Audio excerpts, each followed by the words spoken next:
আজকে সাতকুড়ির বাগানের কথা বলছি। এটা অনেক বড়, আর এরকম গাছপালা চারিদিকে। আমি কয়েকদিন ধরেই শুনছি নাকি এখানে ভূত রয়েছে, আর এখানে আসলে গা পুরো কাটা দিয়ে ওঠে। সেই জন্য এই সাতকুড়ির বাগানটায় অনেক ভূত রয়েছে জানি যে এখানে। তো আপনারা বলেছিলেন যে কমেন্ট করে যে কি ভিডিও করব, আজকে এই ভিডিও নিয়েই চলে এসেছি। কয়েকদিন ধরে আমি করতে পারছিলাম না, ভিডিও অফ ছিল। আর এই দেখুন অনেক বড় বাগান এটা।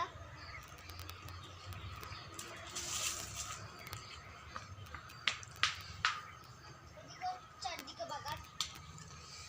তো আজকে কমেন্ট করে বলেছিলেন যে কি করা যায়, তো আজকে এটাই ভিডিও নিয়ে চলে এসেছি। চারিদিকে গাছপালা, আর এখানে আসলে না গায়ে ছমছম দিয়ে উঠছে। আর ওইখানটাই রাস্তার মোড় দেখা যাচ্ছে, কিন্তু এটা প্রচণ্ড বড়। তো আজকের মতন ভিডিওটা লাইক কমেন্ট করে দেবেন, সাবস্ক্রাইব করে দেবেন। তো এই বাগান নিয়ে প্রচণ্ড বড়, তো সেই জন্যে অনেক বড় বাগান চলে এসেছে এই ভিডিও নিয়ে। তো আজকের মতন এইটুকুই।